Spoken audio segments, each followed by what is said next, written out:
In a stunning moment, the Secretary of Defense said that he is going to re-examine promoting, quote, fat people to leadership positions in the military. This is off the wall stuff. And of course, many reacting by saying, what about people with drinking problems?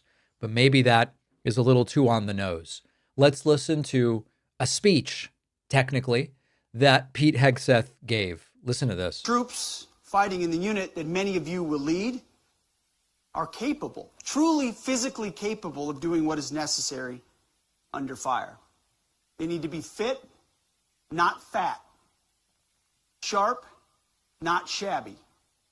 Especially our leaders.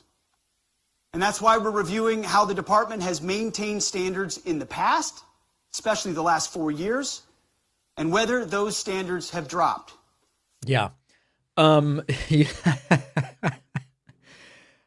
what direction to even go? You know, of course, there's a bunch of different things here. It is true that obesity is not a protected class. Now, disability is a protected class, and there is certainly some gray area here in terms of obesity to a certain degree can meet the definition of disability, but does it need to be adjudicated as such? This gets into very complicated territory that, in a sense, is kind of like uncomfortable. I don't know. This is starting to get into some kind of weird territory. A sort of less legalistic reaction has been about the fat phobia that is kind of implicit in this. And I continue to go back. You know, my view on a lot of this stuff has been that we simply need requirements that are objective for a job. And if people meet the requirements, then you can't really deny them the job based on anything about their identity or whatever the case may be. You know, as we've said before, oh, should there be women in combat? Or there was a long time ago, it was about, should women be firefighters on the front lines? And for the most part, it works pretty well to say, here are the requirements of the job. You've got to be able to drag a 175-pound person that can't move themselves 200 yards in under 3 minutes. Why? Well, because that's what sometimes is demanded or required of someone in the role of firefighter or infantry person, whatever.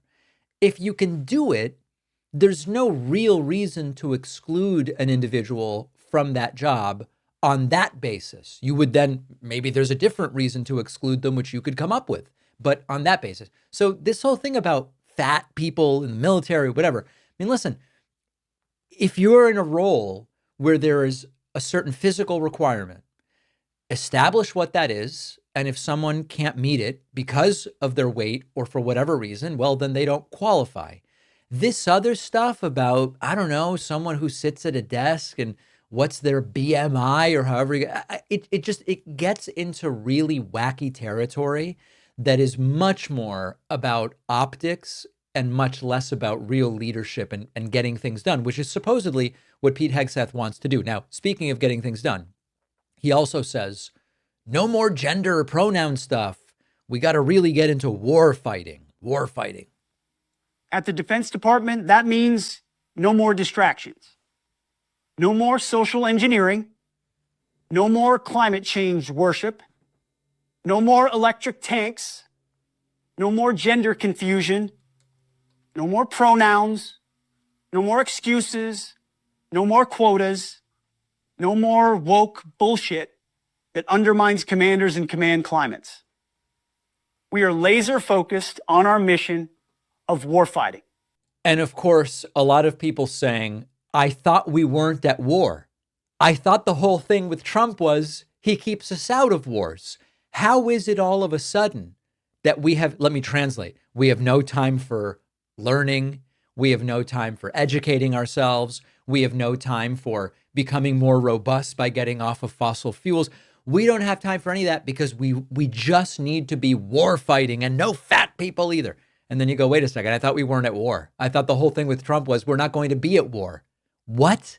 And it is, of course, just another layer of the complete and total incoherence that we are seeing broadly, and more narrowly, the complete and total incompetence of Pete Hegseth, who, if the rumors are to be believed, if the reporting from NPR is to be believed, which I see no reason not to, it seems as though very soon Pete Hegseth will no longer be the Secretary of Defense.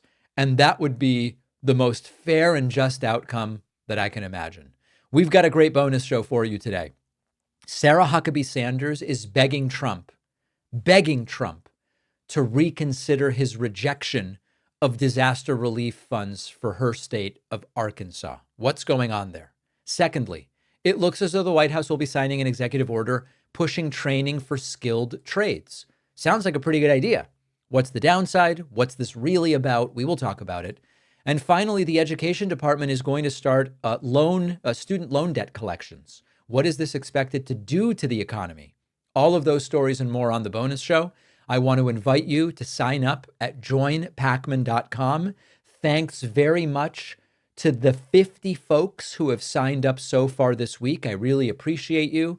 And make sure, at minimum, that you're subscribed to the YouTube channel and on my free newsletter, which you can get by signing up at davidpacman.substack.com. Last thing. Thank you to everyone. This is now getting wild. Thank you to everyone who put my book, The Echo Machine, on the New York Times bestseller list for the third week. The book's been out 4 weeks. 3 of those, it's been on the New York Times bestseller list.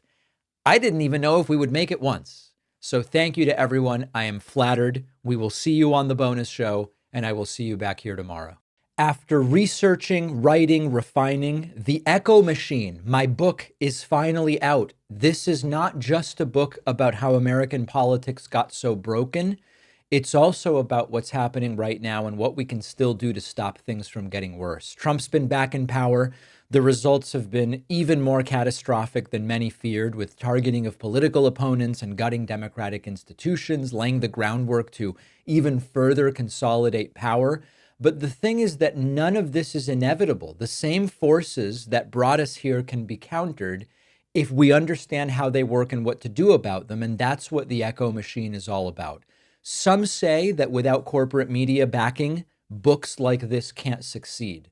I think we can prove them wrong. You can get The Echo Machine right now at davidpacman.com/echo on Amazon, Barnes & Noble, Audible, Kindle, or by calling any local bookstore and asking them to order it. This book is more important than ever. If you care about what happens next, and I do, check out The Echo Machine today at davidpacman.com/echo.